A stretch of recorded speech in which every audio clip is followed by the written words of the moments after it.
저에게 한국말로 섬길 수 있는 기회가 많이 없는데 한국에 오면은 그래도 아는 목사님들을 통해서 연결되어서 그렇게 한국 교회에 와서 섬길 수 있는 귀한 은혜를 주신 하나님께 감사합니다. 제가 아, 그 은혜 사랑의 교회 협력 선교사로 최근에 그 저를 액셉트해 주셔서 감사드리고 계속해서 기억나실 때마다 기도해 주시면 고맙겠습니다. 저는 여러 나라를 다니면서 각 나라의 그 영적 지도자들을 말씀으로 훈련하던 중에 2020년에 코로나가 시작되면서 갑자기 탈진 상태가 와서 코비드 이후 거의 4년 반 동안 힘든 시간을 보냈습니다. 오늘은 그 깊은 터널을 지나며 저에게 큰 위로를 준 성경 말씀을 여러분과 함께 나누고자 합니다. 우리가 잘 아는 대로 엘리야는 너무나 유명한 구약의 선지자입니다. 악행과 우상 숭배를 한 아합 왕과 그의 이방인 아내 이세벨 시대에 활동한 선지자로 수많은 기적을 행하고 하나님의 능력을 나타냈습니다. 이세벨은 페키니아라는 나라의 공주이며 바알을 섬기는 여제사장이었는데 아합과 결혼한 후에 이스라엘 온 지역에 바알 신당을 신전을 세우고 여호와를 섬기는 선지자들을 죽이며 여호와를 진노케 하여 심판이 임하게 한 악의 상징인 여자입니다. 하나님은 이 시대에 엘리야를 통해 다가올 심판인 가뭄도 예언하였고요. 바알을 섬기는 아세라의 예언자들과 대결해서 그들을 칼로 제거하였고 가뭄을 끝내는 비를 내리기도 했고요. 심지어 죽은 자도 살리는 수많은 기적들을 행한 능력 있게 주님께 사용받은 그러한 선지자였습니다. 하지만 성경은 감사하게도 하나님의 종들의 위대한 행적들뿐만 아니라 그들이 잘못한 거, 실수, 실패, 그들의 연약함, 그리고 심지어 그들의 죄까지도 클리어하게 보여주면서 우리를 도전하기도 하고 또 격려하며 위로하기도 합니다. 아브라함도 자신의 목숨을 위해 아내 사라를 누이라 속이며 이방 왕에게 아내를 바친 거 여러분 성경에서 잘 알죠? 모세는 혈기왕성한 젊은 시절에 자기 나름대로 나라를 구하겠다는 그런 마음을 갖고 살인까지 했고요. 야곱도 아비를 속이고 형의 장자권을 취하였고 다윗도 자신의 충복의 아내를 취하는 간음과 그 충복을 살인하는 죄를 지었으며 바울도 하나님의 귀한 종 스데반을 돌로 쳐 죽일 때에 큰 몫을 담당했었습니다. 베드로도 예수님을 세 번이나 부인하고 심지어 저주까지 함으로 후에 많이 괴로워했던 것 알고 계실 겁니다. 그러니까 모두 다 숨기고 싶고 부끄럽고 창피하건 그러한 흑역사들이 있는 것입니다. 우리는 그들의 믿음과 행적을 통해서 도전을 받고 교훈을 얻지만 한편으로는 그들의 연약함을 통해서 인간이 얼마나 부족한지 그 부족한 가운데서도 또 어떻게 하나님이 우리를 사용하시는지 또 하나님의 성실하신 능력과 보호하심과 은혜로 우리가 살고 있다는 것을 깨닫게 됩니다. 그리고 우리의 연약함을 보면서 절망하기보다는 위로와 다시 주님께 다가갈 수 있는 용기를 얻게 하시는 겁니다. 오늘 본문 말씀을 보면 악한 여왕 이세벨이 하나님의 놀라운 능력을 목격하고도 엘리야를 죽이려고 합니다. 이런 걸 봤으면 회개를 한다든지 더 이상 핍박을 안 한다든지 뭐 이렇게 해야 되는데 주눅 들지 않고 과감하게 오히려 큰 일을 감당한 엘리야를 내일 이맘쯤이면은 너도 저 아세라 선지자처럼 너도 죽을 거라고 협박을 하는 것입니다. 3절에 보면 엘리야가 자신의 생명의 위험을 깨닫고 도망치는 장면이 기록되어 있습니다. 3절에 그가 이 형편을 보고 일어나 자기의 생명을 위해 도망하여 유다에 속한 브엘세바에 이르러 자기의 사환을 그곳에 머물게 하고 라고 기록합니다. 자, 여기까지 보면 위협을 피해 자신을 피신시키는 엘리야의 모습은 나름대로 이해가 되고 수긍되는 그러한 모습입니다. 그는 이전에도 하나님의 심판인 가뭄이 이스라엘에 임했을 때 3년 동안 요단강 동편 시냇가에 숨어서 지냈고요. 그때 하나님께서 까마귀들을 동원해서 공급하는 음식을 먹고 때를 기다렸던 적도 있었습니다. 그러나 지금은 좀 상황이 다릅니다. 지금은 이세벨의 위협에서 도망 중 부엘세바라는 곳에 이르렀을 때부터 자기의 그 상태가 상당히 안 좋아지는 것을 순식간에 느끼는 것입니다. 어제까지만 해도 굉장히 좋았는데 하루 지날 그 다음날 자기 자신의 모습 속에서 자신이 깜짝 놀라는 것입니다. 그는 그를 따르던 사환을 더 이상 자신과 동행하지 않게 하고 혼자 스스로 광야로 들어갑니다. 그리고 홀로 하루 정도 길을 가다 한 로뎀나무 아래에 앉아 더 이상 살고 싶어 하지 않으며 죽기를 간청합니다. 이스라엘 사람들이 자살은 생각을 할 수가 없죠. 하나님에 대한 큰 죄니까. 그러니까 그렇게는 못하지만 하나님이 좀 죽여달라고 지금 그렇게 말하고 있는 겁니다. 그 전날 그렇게 대승을 거둔 자가 그 다음날은 나를 죽여주십시오라는 모습으로 지금 본문에서 보여주고 있습니다. 그가 선택한 광야길은 호렙산으로 향하는 길목입니다. 이 호렙산은 신의 산이라고도 불리워지고 모세가 백성들에게 줄 십계명을 받은, 그래서 하나님의 산이라고 또 불리는 그러한 산이죠. 하나님의 임재가 있는 산입니다. 자, 그래서 엘리야는 큰 위기를 느끼며 하나님을 향하여 나아가는 길이긴 한데 로뎀나무 아래에서 여정을 포기하는 겁니다. 4절에 보면 여호와여 넉넉하오니 지금 내 생명을 거두시옵소서라고 요청합니다. 넉넉하다. 이제는 enough하다 겁니다. I've had enough of it. 더 이상 못 감당하겠어요. 이제 여기가 끝. 그러면서 됐다고, 여기까지라고 그렇게 말하는 겁니다. 그리고 뭐라고 말을 하냐? 나는 내 조상들보다 낫지 못하나이다 라고 그냥 누워버립니다. 지금 본문 4절의 엘리야의 모습은 전형적인 탈진, 번아웃이라고들 하는데 그냥 우울증 환자의 모습입니다. 우울증 환자는 극심한 절망감과 함께 자기 연민과 실패감 또는 피해 의식이 가득합니다. 그리고 삶에 대한 두려움과 좌절감으로 죽고 싶어 하거나 때로는 스스로 목숨을 끊기도 합니다. 사람은 어려운 일과 고난이 오면 당연히 우리는 연약한 존재이기 때문에 지치고 살아갈 힘을 잃기도 하지만 그 감정이 도가 지나치게 되면 우울증이라는 병으로 진단을 받습니다. 그것은 마음이 연약해서 게을러서 믿음이 약해서 의지가 없어서가 아니라 사람의 몸이 가끔 감기에 걸리듯 뇌가 아픈 것입니다.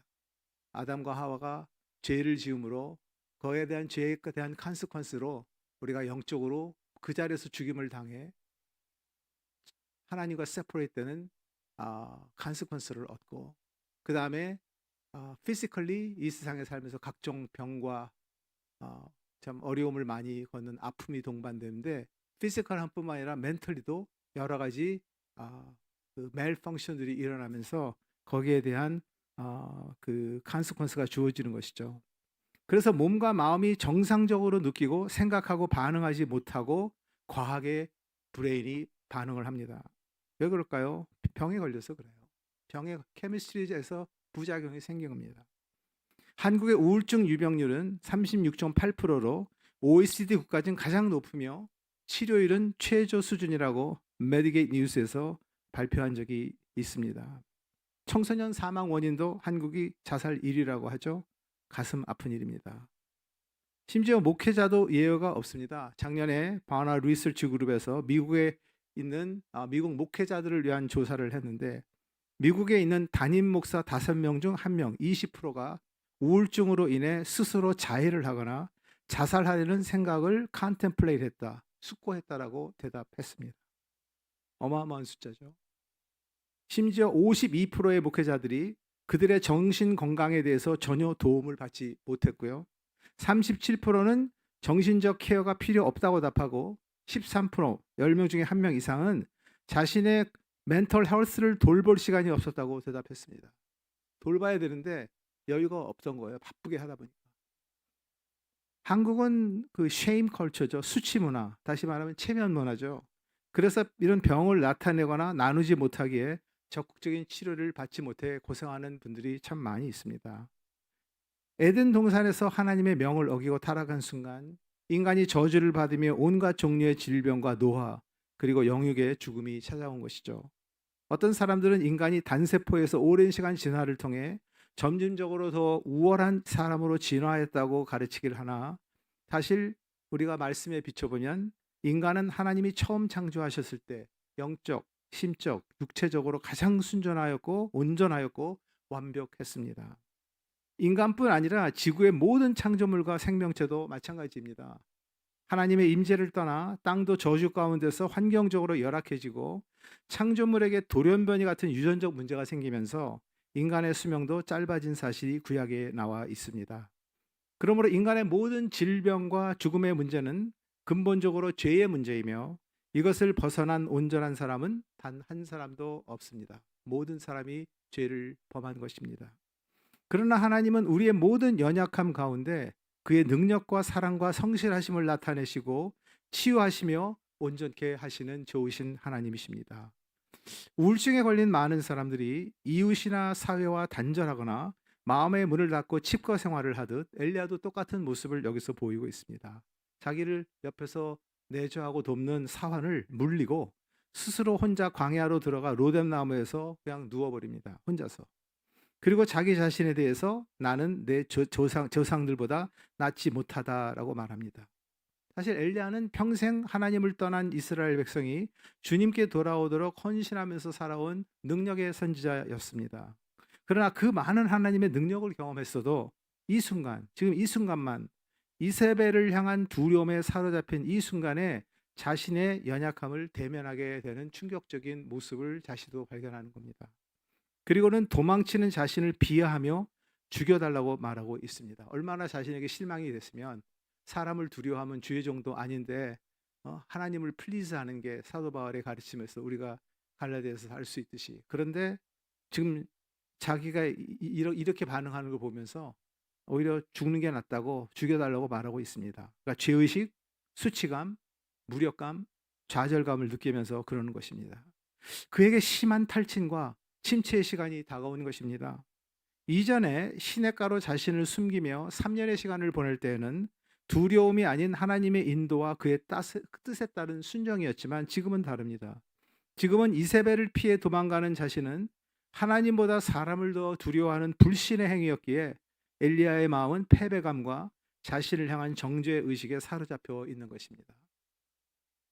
사실 엘리야는 극한 생명의 위협을 받는 시대적 배경 속에서 활동한 선지자입니다. 어려운 환경에서 강하게 주님께 쓰임받은 선지자인 것입니다. 이런 위험한 환경이 주는 지속적인 긴장감과 사역이 아마 육체적, 정신적, 영적으로 그를 고갈하게 한 듯합니다. 어느 한순간에 팍 넘어지는 게 아니라 자기도 모르게 오랜 기간 동안 이게 쌓인 거예요. 그러다가 어느 순간에 뭔가가 출입화가 되면서 이게 드러나면서 우울증으로 엘리야의 경우 나타나는 것이죠. 그러니까 로뎀나무 아래 쓰러진 그런 엘리야에게 하나님은 그냥 놔두시지 않고 천사를 보내십니다. 그 천사는 5절에서 7절에 반복적으로 엘리야를 어루만지면서 그에게 구운 떡과 물을 공급해 줍니다.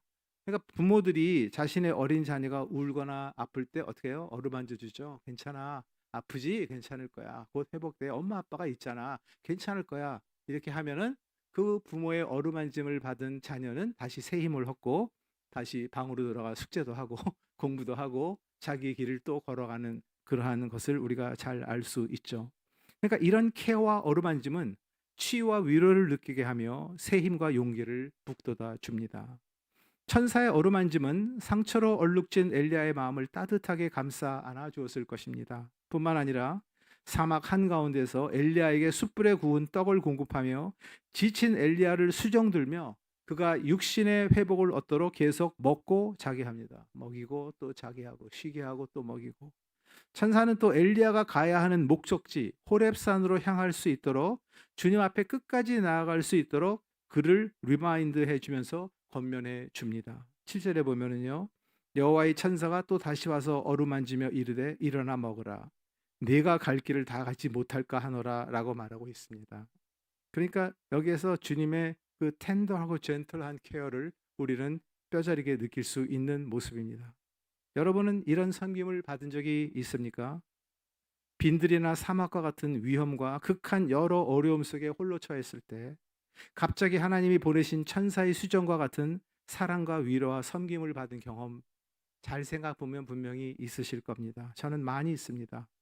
제가 미국에서 20여 년 동안 캠퍼스 사역을 하다가 힘들 때, 그리고 한인 2세 중심의 에이시안 아메리칸 교회를 개척해서 13년간 목회하면서 지치고 힘들 때, 그리고 코로나로 인해 탈진했을 때 쓰러지지 않도록 주님이 천사를 보내어 주시고 힘과 격려로 함께해 주신 주님이 보내신 천사들이 많이 있었습니다. 그래서 저도 살아가면서 그렇게 또 다른 사람을 섬기고 케어하고 어루만져 주려고 노력하고 있습니다. 특히 가난하고 핍박받는 나라에서 섬기시는 선교사님들, 그 거기에 있는 현지 목회자들, 이들을 어루만져 만지면서 섬기는 일에 저의 남은 삶을 바치고자 노력하고 있습니다. 기억하실 때마다 기도해 주시면 감사하겠습니다. 천사의 도움에 의지하여 엘리야는 40주 40야를 행하여 결국 호렙산에 이릅니다. 사실 엘리야가 누운 로뎀나무 광야와 호렙산은 그렇게 먼 거리가 아닙니다. 그러나 이 40주 40야가 걸린 것은 엘리야가 얼마나 힘들고 어려운 걸음으로 하나님의 전에 나가고 있는지를 알려줍니다. 사람이 디프레션에 빠지고 번아웃 되면 속도가 느려집니다. 걷는 것도 느려지고요. 샤워를 옛날에 5분 했으면 30분이 아니라 저 같은 경우는 4, 5일에 한 번 하고요. 하루에 두세 번 하던 사람이. 이게 뭐든지 하고 싶은 게 하나도 없고 그냥 죽고만 싶고, 빨리 주님이 왔으면 기도도 주님 빨리 오시옵소서, 아니면 저를 속히 좀 데려가 주시옵소서. 그러한 아픔 속에서 하루하루를 지내는 고통스러운 참 그러한 시간인 것입니다. 성경에서 숫자 40이 자주 등장하는데, 노아 시대 홍수로 하나님의 심판이 임할 때 40주야로 비가 쏟아졌고요. 모세가 시내사연에서 40주야를 머물면서 이스라엘 백성을 위해서 중보하였고요. 골리앗이 다윗이 도착할까지 40일간 사울의 군대를 괴롭혔습니다. 이스라엘 12명의 스파이가 가나안 땅에 들어가 40일 동안 정탐을 하였고, 예수님이 광야에서 40일 밤낮으로 금식하며 기도하시며 이후 사탄의 시험을 받으셨습니다. 그리고 십자가에서 부활하신 후 하늘로 승천하시기까지 40일간 예수님은 지상에 머무르셨습니다. 그래서 성경에서 이 40이라는 숫자는 시험의 기간, 고난과 역경의 시간으로 많이 나타납니다. 지금 엘리야도 40일을 극심한 탈진과 무력감 속에 주님 앞에 나아가고 있는 모습입니다. 때로는 우리도 이 험한 세상에 살면서 끝나지 않을 것 같은 길고 긴 터널을 지날 때가 있습니다. 사람들이 와서 터널의 끝은 항상 있어, 지나갈 거야, Time will pass by, you will be okay. 그게 위로가 안 됩니다. 도움이 안 돼요. 왜? 본인은 절대로 그렇게 느끼질 않고, 이거는 끝이 안 날 터널로 느껴지기 때문에 옆에 와서 시간이 지나면 해결할 거야, 이렇게 말하는 사람을 보고 화가 납니다. 그럴 때는 오히려 그냥 옆에서 손잡아주고 기도를 해주든지, 아니면 그냥 하나님의 말씀 하나를 이렇게 전달해 준다든지 훨씬 더 효과가 있는데, 시간이 해결되죠, 참아. 이렇게 너 원래 강하잖아, 뭐 이렇게 나가면 그 지금 내가 힘들어 죽겠는데 나보고 강하다고 그러고 참으라고 그러고 시간이 해결된다고 그러고, 참 내가 나중에 위치가 바뀌실 때가 오겠죠. 그런 생각이 듭니다. 인생의 깊은 터널, 다윗도 예레미야도 베드로도 심지어 우리 주님도 십자가에서 아버지의 버리심을 받으시며 경험하신 고통의 터널 시간이었습니다. 마틴 루터도 에이브라함 링컨도 현존했던 수많은 위인들도 경험하는 너무나 평범하고 커먼한 현상이죠. 설교의 왕자로 불리던 찰스 스퍼전 목사님도 20대 초반에 그 너무나 큰 은사와 축복 속에 큰 교회를 세우고 주님께 쓰임을 받았지만 평생 동안 우울증으로 고생하면서 때로는 수개월씩 설교를 하지 못한 적도 있었습니다. 자, 이제 엘리야는 하나님의 산 호렙산에 도착합니다. 힘들게 가서 40일 걸쳐서 도착했어요. 목적지에 이르렀으니까 얼마나 안도감과 기쁨이 들었을까요? 천만의 말씀입니다. 그는 호렙산에 이르러서도 캄캄하고 어두운 굴 속에 자신을 또 가둬요. 다시 뭐냐? 아직도 나온 게 아니에요. 아직도 굴에 있는 거예요. 아직도 디프레션에 빠져 있는 거예요. 조금 더 나아졌을지 모르지만 아직도 엄청 힘든 겁니다. 그의 탈진 상태가 아직도 지속되고 있는 모습을 볼 수 있습니다. 그때 9절에 엘리야야 네가 어찌하여 여기 있느냐라는 하나님의 말씀이 임합니다. 하나님은 사실 우리의 모든 것을 아시죠. 우리의 과거, 현재, 미래를 아시고 우리의 심령을 이미 통찰하시는 암니션가 모든 것 all knowing God이에요. 그렇죠? 그러니까 우리가 미처 못 보는 깨닫지 못하는 우리의 내면까지 하나님은 꿰뚫고 계신 것입니다. 하나님이 엘리야가 왜 왔는지 모르시는 분이 아니지만 물으시는 거예요. 예, He is a wonderful counselor라는 걸 전 여기서도 깨달아요. 옛날에 창세기에도 아담아 어디 있느냐 어디인지 몰라서 물었습니까? 그걸 할 때 듣는 자가 생각을 하게 됐거든요. 내가 뭘 잘못했지? 아 이러지 말았어. 그때가 따먹지 말라고 그랬는데 이제 이러면서 퍼즈하면서 그 사람으로 하여금 깨닫는 순간 깨달음은 그 다음에 따라오는 게 회개의 순간이거든요. 그런데 깨닫지를 못하면 회개로 이루어지지 않는.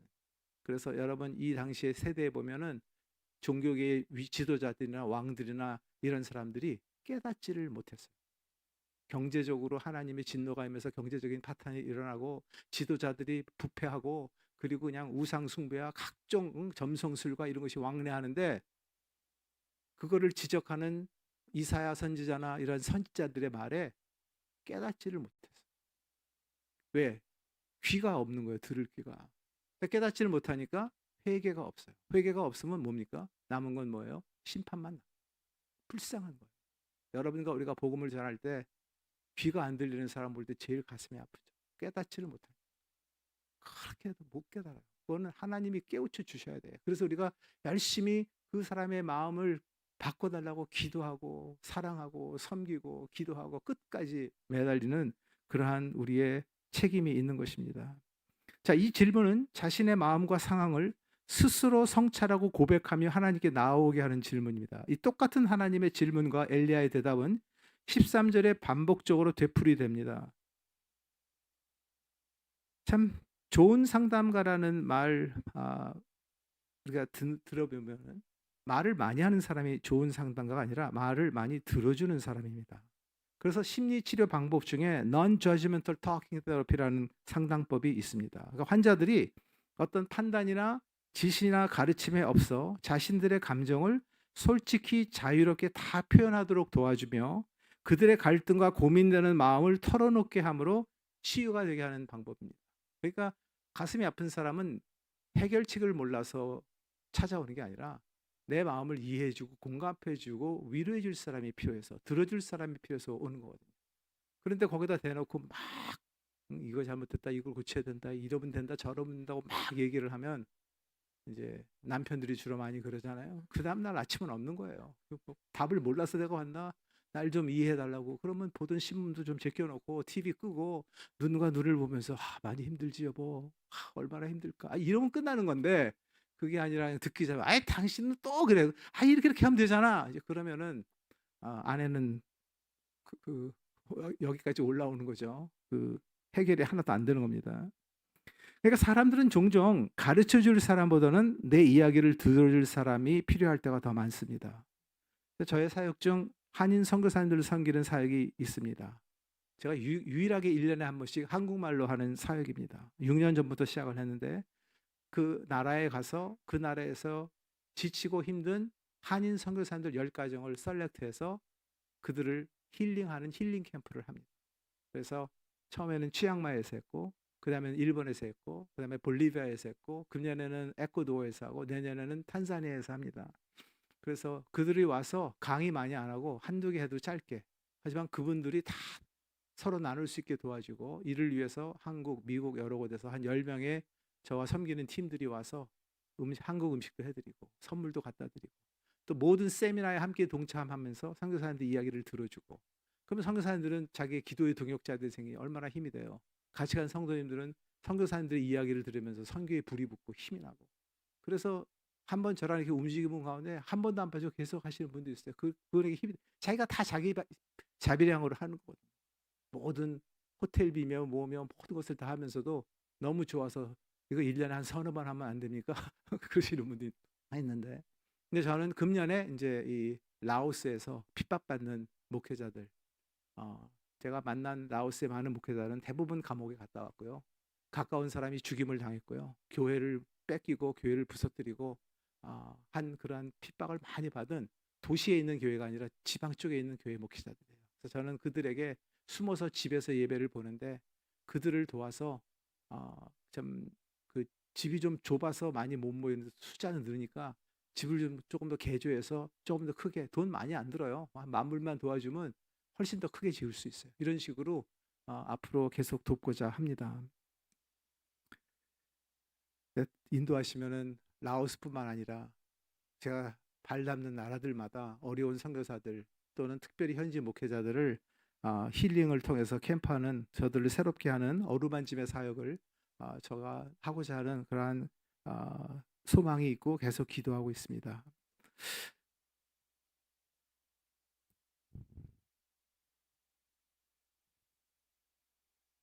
그러니까 이제 이분들이 와서 서로 편하게 속마음을 열고 고민이나 사역지의 상황, 외로움, 그리고 사역을 하면서 겪는 현지인과의 갈등 등을 그들이 나누면서 힐링이 되는 거예요. 그거 뭐 누구한테 쏟습니까?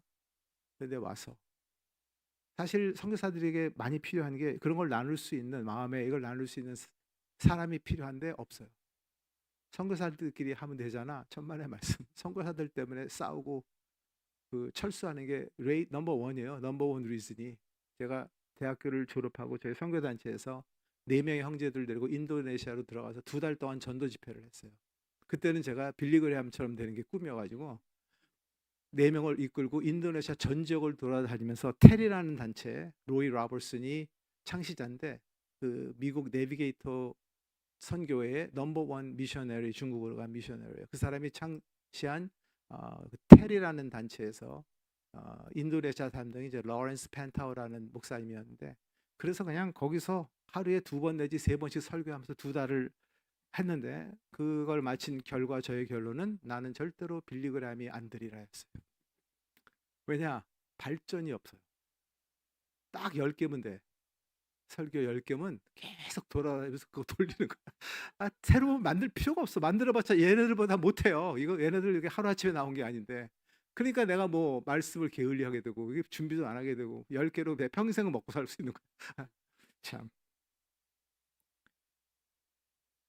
한인 선교사님들은 낯선 타향에서 겪는 사회적 영적 외로움, 고립감, 현지인에 대한, 그리고 자신에 대한 실망과 사역적 문제로부터 불완전한 미래 일들과 생계 문제 등 많은 짐들과 그 어깨에 무거운 것을 얹고 가는 분들이에요. 가장 어려운 것 중에 하나, 이 마음 깊음 나눌 수 있는 사람이 필요한데 그게 없는 거죠. 그러니까 그분들을 만나서 들어줄 수 있는 분들, 그러한 그 통로를 만들어 주는 것은 이들에게 큰 힘이 되는 겁니다. 그저 그냥 판단하지 않고 속마음을 나눌 수 있는 기회가 주어질 때 그들은 고마움을 느끼며 기뻐하는 시간을 갖습니다. 그리고 힐링이 일어나요. 네. 누군가가 이제 자신을 판단하지 않아. 그냥 들어주고 공감해 주니까 힐링이 되죠. 그게 나한테 필요한 건데. 내면의 갈등과 아픔이 수면 위로 올라와 표출되었을 때 마음이 정화되며 스스로 해결할 힘과 용기를 얻게 되죠. 그래서 우울증이라는 것은 각종의 뭐 앵사이티, 패닉 같은 여러 가지 종류의 이 정신적인 고통은 내 마음에 닫혀 있는 아픔과 이 마음의 상태를 표출하지 않고 오래 가다가 때가 되면은 병으로 도지는 경우가 많거든요. 그런데 이거를 그때그때마다 풀면 오히려 화를 내더라도 화를 내거나 아니면 예, 집 문 닫고 도망가지 말고 그냥 있는 데서 소리를 지르면서 화를 내거나 속에 있는 거를 말을 하거나 누구를 만나서 이렇게 하거나 좀 그래야 되는데 그러지 못하고 꾹꾹 묵고 나다가 오랫동안 가다 보면 그게 이제 병이 점점 커서 암이 되는 것처럼 이러한 병으로 터지는 것이죠. 나눈다는 것은 성찰을 가져다 줍니다. 성찰은 우리에게 자신을 더 들여다봄으로 해답으로 다가가도록 도와줍니다. 하나님은 엘리야에게 어찌해서 여기 있느냐? 라고 물으시고 엘리야는 대답합니다. 10절과 14절의 동일한 대답입니다. 내가 만군의 하나님 여호와께 열심히 유별하오니 이는 이스라엘 자손이 주의 언약을 버리고 주의 제단을 헐며 칼로 주의 선지자들을 죽였음이오며 오직 나만 남았거늘 그들이 내 생명을 찾아 빼앗으려 하나이다 라고 대답을 합니다. 탈진과 우울증에 걸리면요, 세상을 보는 눈이 현실보다 더 부정적이고 극단적인 생각에 사로잡힙니다.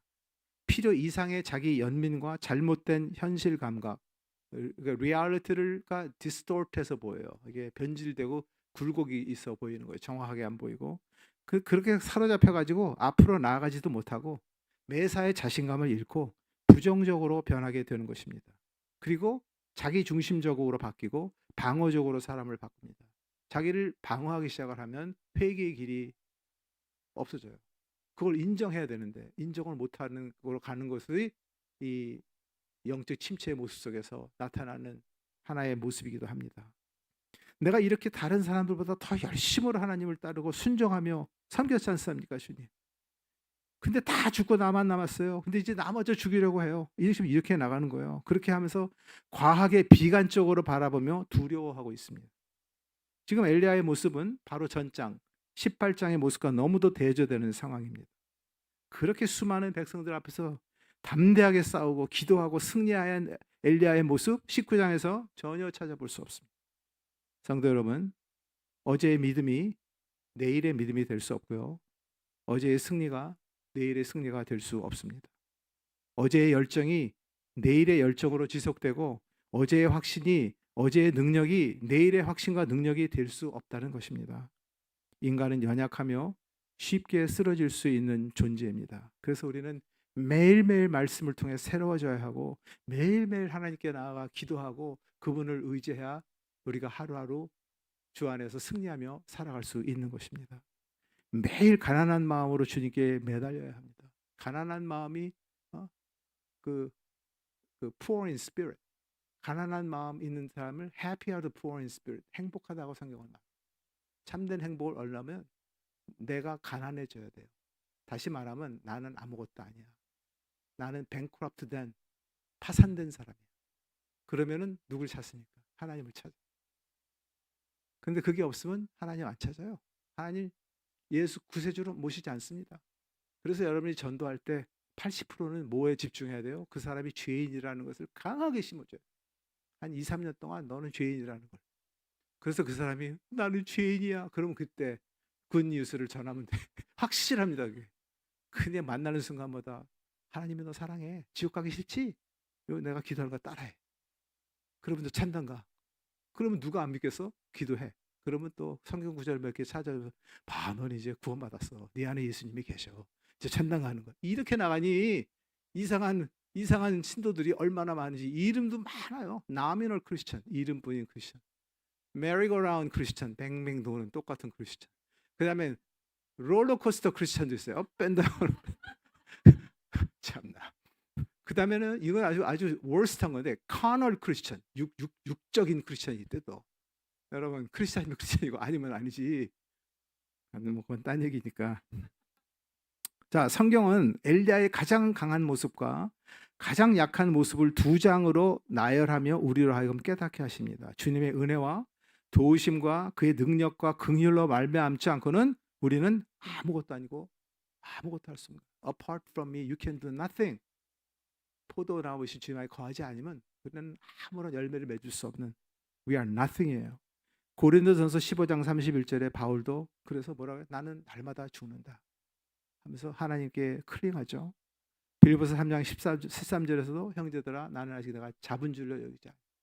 뒤에 것은 다 잊어버리고 앞에 있는 표대를 향하여 나는 I press on 한다 라고 말을 하면서 그 앞으로 달아가는 나의 press on 하는 목적은 나의 어떤 개인적인 앰비션과 고를 향해 나가는 게 아니라 예수 그리스도를 닮기 위해 press on. 예수 그리스도를 알고 예수 그리스도의 고난에 동참하고 예수 그리스도의 부활의 능력을 체험하는 그 일에 나는 그 표대를 향해 달려가기에 지금까지 내가 귀하게 여겼던 모든 것들은 rubbish, 똥처럼 여기고 나는 그리스도를 얻고 그를 닮아가는데 나의 사명을 다해 나는 거기를 향해 간다라는 사도 바울의 고백인 것입니다.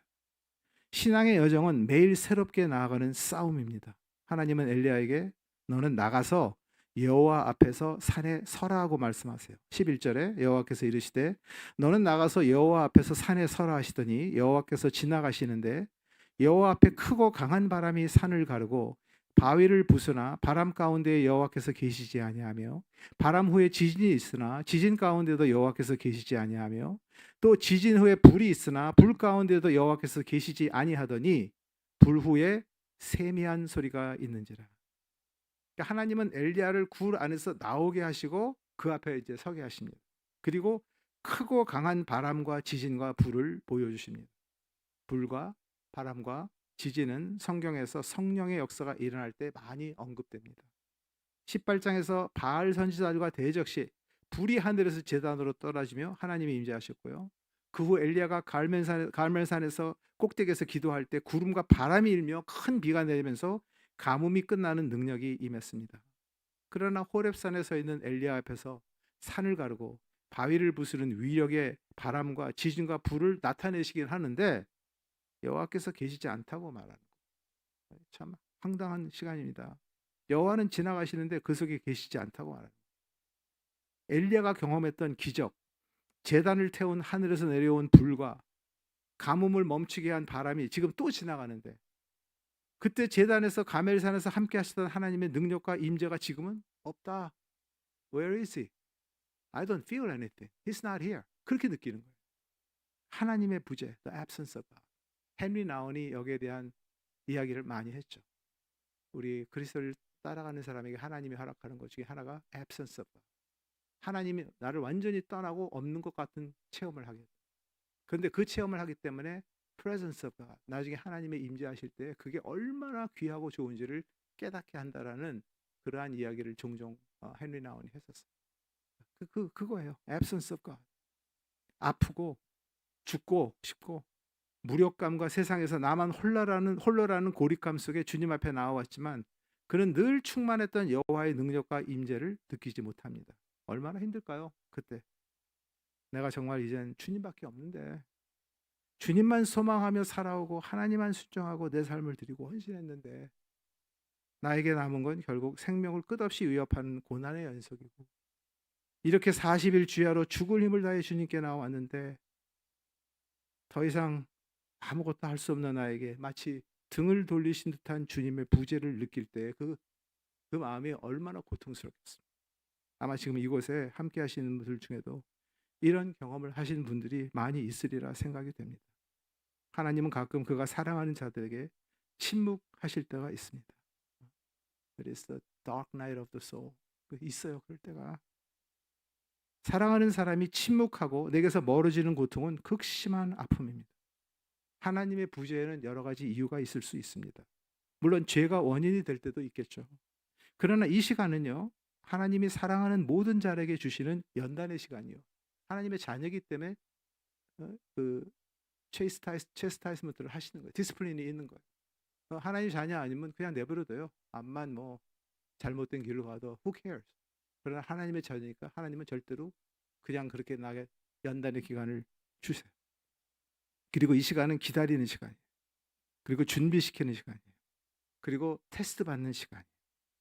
이 테스트라는 말이 예수님이 사탄에게 템트 받을 때 또 똑같은 단어예요. 그러니까 테스트랑 템테이션이 원어에는 같은 말이에요. 그럼 어떻게 이걸 분별할까? 하나님은 테스트를 하는 건데 사탄은 템트를 하는 거예요. 그래서 우리가 이걸 이기고 나면은 돌이켜 보면은 주님이 주신 테스트에 내가 승리했구나 이렇게 간증을 하게 되고 여기서 지고 나면 뒤를 돌아보면서 사탄이 한 유혹에 내가 넘어갔구나 이렇게 우리가 하인사이트 뒤를 돌면서 그렇게 이해하게 되는 거죠. 더 깊은 영성을 얻도록 하시는 하나님의 방법이에요.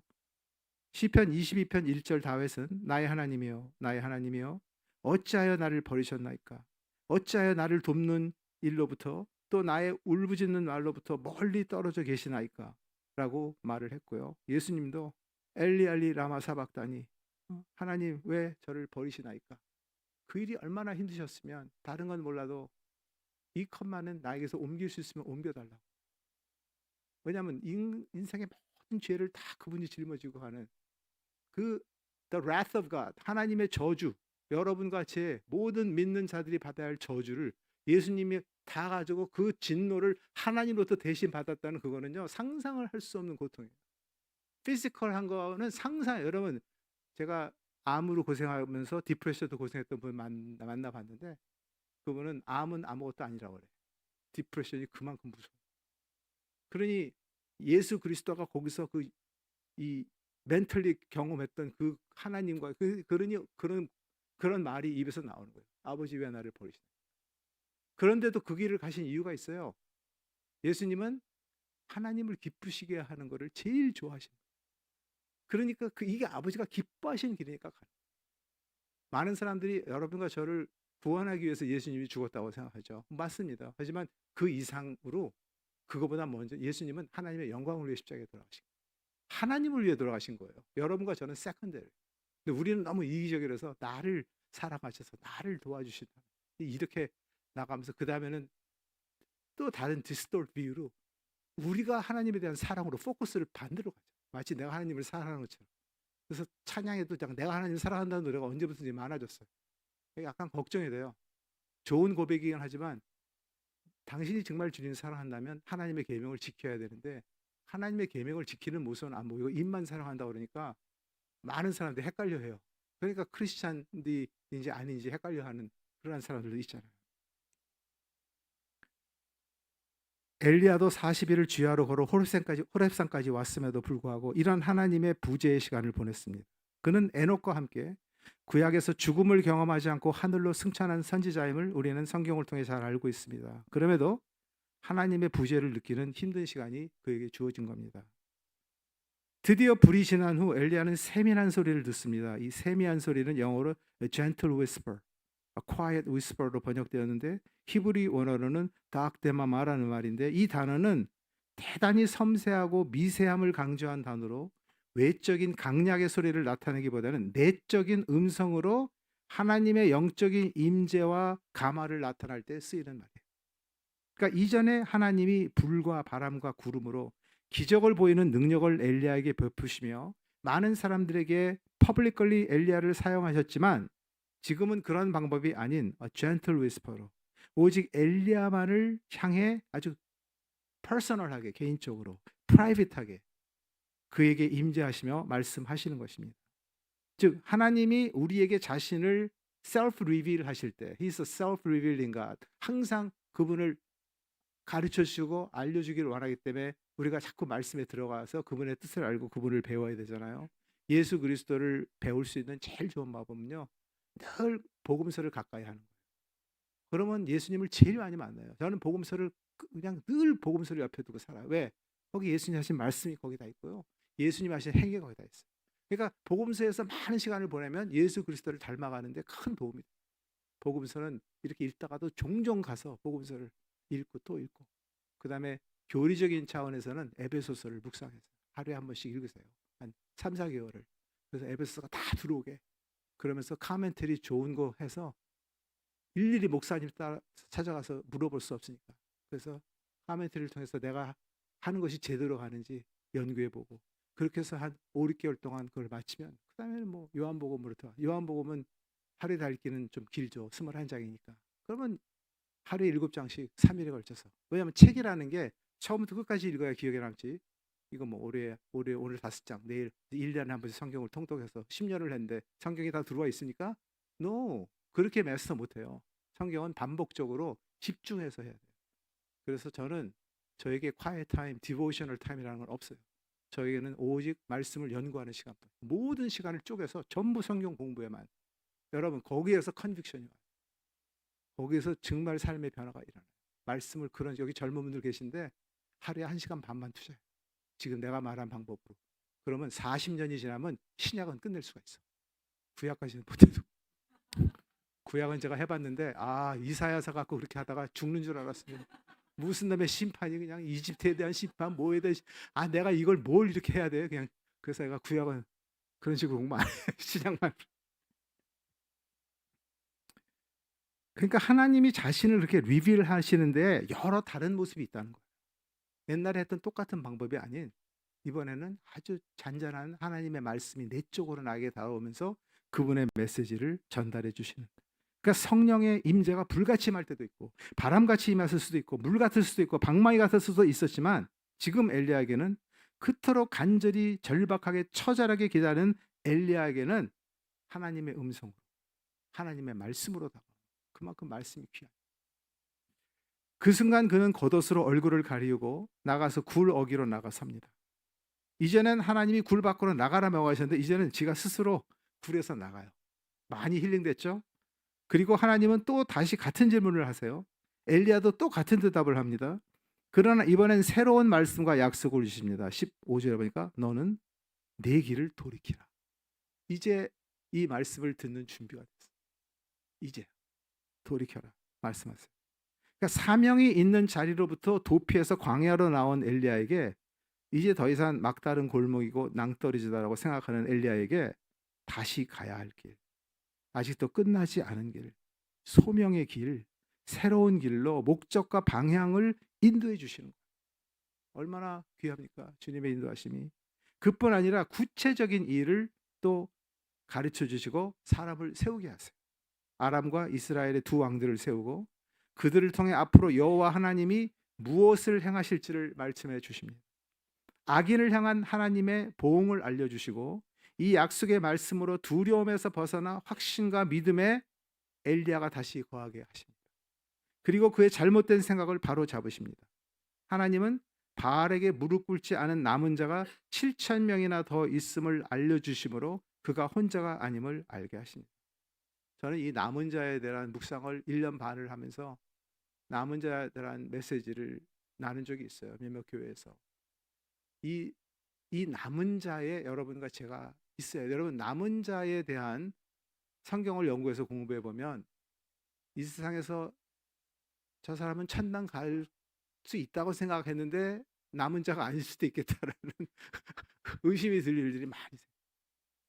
좁은 문 좁은 길로 가는 사람은 많지 않습니다. 우리가 찬양하면서 뭐 동에서 서에서 뭐 부흥이 일어나서 막 부흥이 일어날 수 있죠. 그러나 예수님의 가르침은 항상 소수야. 적은 숫자가 좁으면 좁은 길로 가고 대다수는 넓은 길, 넓은 문, 자기가 원하는 길, 자기가 믿고 싶은 거 믿는 성경을 믿어도 복 주는 건 믿지만 심판하는 건 안 믿고 이해하는 건 믿지만 뭐 지옥 그거는 싫어, 지옥은 없다고 믿고 또 그렇게 가르치는 사람을 쫓아다니면서 자기의 그 it's your own religion, pick and choose 하는 거예요. 자기 좋아하는 거는 받아들이고 안 그러는 거. 성경에 하나님 말씀 하나를 더하든지 빼면 지옥에 갈 게 뻔해 보이는데 그렇게 안 하고 막 더해요. 성경에 막 빼버려요. 여러분 찰스 버전이 목회할 때 가장 위험했던 거짓 티칭이 뭔지 아세요? 번영신학이었어요. 프로스페리티 가스펠. 그 옛날 얘기죠. 지금도 똑같아요. 똑같은 성경에서 말도 안 되는 존 스타슨 is very foreign to scripture라고 그랬어요. 성경에서 도무지 이해할 수 없는 예수 믿으면 잘 되고 뭐 건강하고 뭐하고 그거는 편지의 그리딩을 갖다가 그거를 교리로 만들어 버려요. 인사를 말도 안 되는. 성경은 예수를 따르면요 예수님 때문에 더 가난해질 수도 있고요. 경건하게 주님을 따른 자란 더 핍박을 받고요. 그리고 이거는 좁은 길이고 좁은 문이고 자기를 부인하는 길이지 예수 믿으면 부흥하고 잘 되고 장사 잘 되고 내일은 미약하시라 내 시작 미약하시라 내 나중은 창달이라 아이고 천만의 말씀 내 나중은 아주 쇠퇴하리라 뭐 이렇게 적어놨어요. 하지만 천국에서는 어마어마한 상이 기다리리라 이렇게 해석을 하든지 그래야 되는데 물론 하나님이 이 세상에서도 축복도 주시고 블레싱도 하시고 그것도 다 하나님이 하시는 일이지만 그게 노멀이 아니라는 얘기예요. 제 얘기는. 자, 엘리야는 이런 하나님의 음성을 통해 자신의 행위나 노력, 능력이 아니라 하나님이 스스로 그의 일을 행하고 이루심을 다시 깨달았을 것입니다. 여호와의 일은 여호와께서 이루십니다. 그래서 저와 저원이 구원의 확신이 있는 거예요. 그분이 시작해서 그분이 끝내는 거예요. 우리 안에서 선한 일을 시작하시니까 그리스도를 이루십니다. 그래서 우리의 업앤다운에 따라서 결정나는 게 아니라 예수님이 나를 창세 전부터 택해 주시고 나를 택해 주신 뿐만 아니라 에베소서 2장에 보면 내가 이 세상에서 해야 할 그 일까지 오레인 하셨어요. 여러분이 여기 이 세상에서 끝내야 할 하나님이 여러분에게 맡긴 일 그거를 찾아서 그거를 끝내는 게 여러분이 이 세상에 사는 목적이에요. 그 큰 일일 수도 있지만 아주 작은 것일 수 있어요. 그게 뭔지 여러분이 주신 은사와 이걸 하나님과 동행하면 주님께서 그걸 가르쳐 주세요. 어떻게 동행해요? 그냥 하나님을 기뻐해서 delight yourself in the Lord. 그냥 그분을 즐거워하고 그분과 인티메이트 교제를 하면서 동시에 하나님 나는 당신의 종 주님은 나의 마스터 나의 킹입니다. 하라는 다 하겠습니다. 철저한 로십 순종. 그렇게 사는 사람에게는 하나님이 소원을 주세요. 비전을 하나님이 줘요. 여러분이 만들어내 갖고 막 하나님께 갖고 가서 금식하며 매달리는 게 아니에요. 그거는 억지예요. 억지. 아니, 어떤 사람은 자기가 하나님을 밀어붙이는 힘이 있대. 나는 그런 얘기 들으면은 이 사람이 이거 위험한데. 지가 하나님이라는 얘기거든. 하나님을 밀어 못 붙입니다. 하나님의 뜻은 이미 정해져 있고요. 우리의 기도는 그 뜻을 말씀을 통해 연구해서 그 뜻 따라 기도하는 거예요.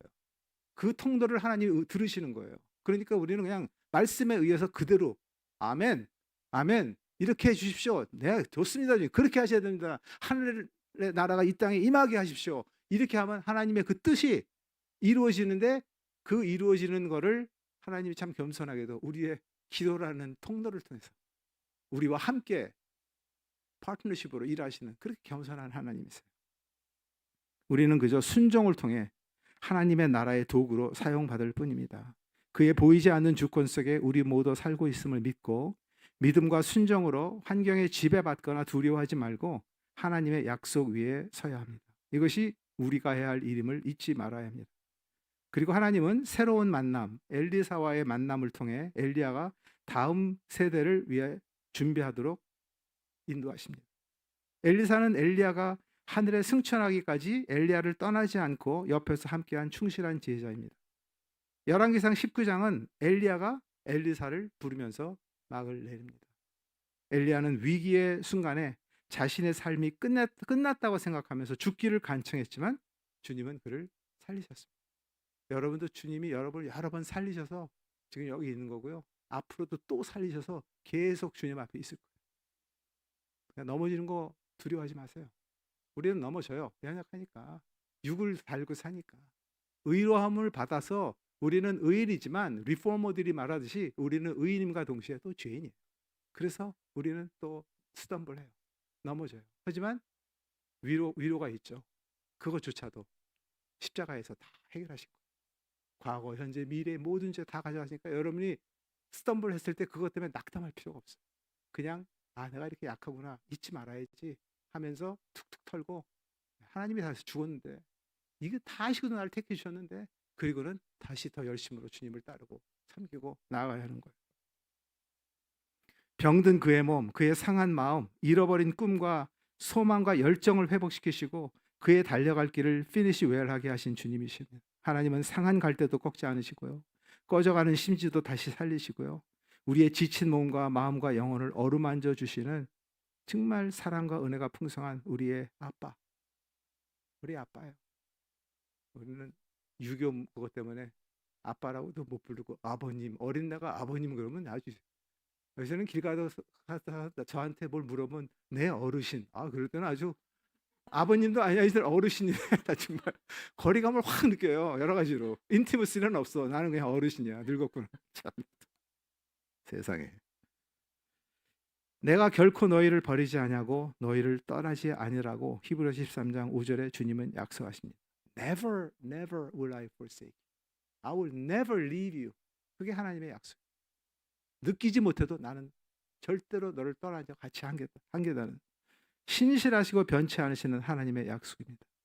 여러분 삶이 아무리 힘들어도요, 주님께 나아가서 거기서 힘들어하세요. 그 외에는 다른 길이 없어요. Trust and obey. There's no other way to be happy in Jesus but to trust and obey. 그분을 그냥 신뢰하고, 순종하는 것보다 신뢰하는 게 더 힘든 거 아시죠? 신뢰하고. 왜 어떻게 할지 모르니까 그런데 신뢰하는 거예요. 그리고 순종하는 거예요. 그러니까 그 자리에서 아파하고 기다리고 인내하고 그 자리에 서 있는 거예요. 여러분의 위치에 서 있는 거예요. 아무것도 못해도 fine. 그냥 리자인하지 마. 그냥 관두지 마. 그냥 거기에 서 있어. 그게 하나님이 너에게 지금 주신 거야. 이렇게 말씀하시는 거예요. 넘어지고 엎어져도 주님 앞에서 넘어져야 합니다. 아무것도 할 수 없을 때도 호렙산 구란에 유한 엘리야처럼 주님 앞에 엎드려 그를 기다리며 하나님을 바라십시오. 주님은 우리의 연약한 체질을 아시고 험한 이 세상의 여정 속에서 우리가 피니시 월 하도록 이끄시는 여호와 우리 주 예수 그리스도의 사랑받는 자녀인 것입니다. 시편 107편 20절에 저가 그 말씀을 보내어 저희를 고치사 위험에서 건지시는도다 했습니다. 엘리야가 인생의 끝이라 생각한 순간에 주님께 나아가 하나님의 세밀한 음성을 들은 것처럼 오늘 주님의 전에 나온 고난받는 모든 성도님들의 마음에 살아계신 하나님의 말씀이 임하시기를 간절히 바랍니다. 우리 이 시간에 오늘 말씀을 생각하면서 통성으로 한 1, 2분간 기도한 후에 제가 기도로 마무리하고 또 찬양하겠습니다.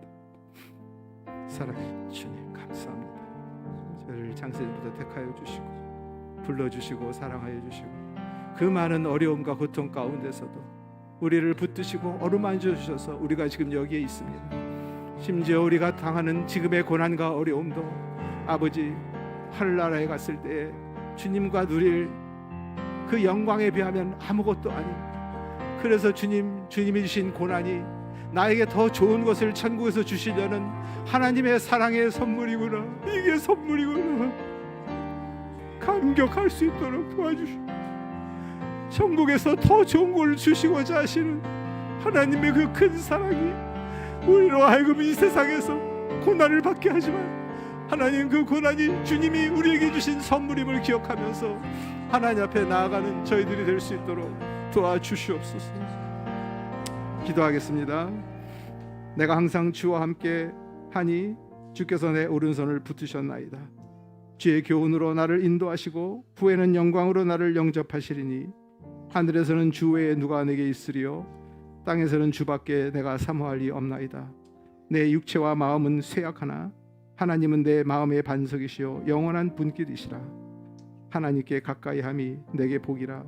내가 주 여호와를 나의 피난처로 삼아 주의 모든 행적을 전파하리이다. 사랑의 아버지 하나님, 우리에게 믿음을 은사로 기프트로 주신 것처럼 우리에게 고난도 기프트로 주신 하나님, 저희들이 주님의 퍼스펙티브로 고난을 대할 수 있게 도와주시고 우리의 영적인 침체와 모든 어려움을 하나님이 천국에서 우리에게 주시고자 하시는 그 상과 그거는 더 좋은 걸 주시기 위해서는 내가 이거를 고수로 해야만 하기에 고난이 심할수록 영광이 더 크는 것을 우리가 알기에 우리가 고난을 당할 때 이게 하나님이 나를 사랑하는 징조구나, 하나님이 잠깐 이 세상에서의 고난을 통해 영원토록 누릴 저 천국에서의 놀라운 상을 주시려고 나에게 허락하신 고난이구나 하는 것을 깨닫고 좌로나 우로나 치우치지 않고 기법하지 않고 그 자리에서 인내하고 기다리고 말씀을 피고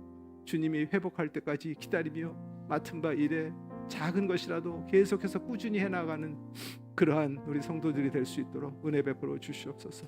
우리 정 목사님과 더불어 모든 교육자들과 아버지 함께 섬기는 주의 일꾼들에게 성령의 충만함을 주시고 하나님의 끊임없는 은혜와 주님의 주시는 평안과 그리고 어떤 것과도 바꿀 수 없는 한없이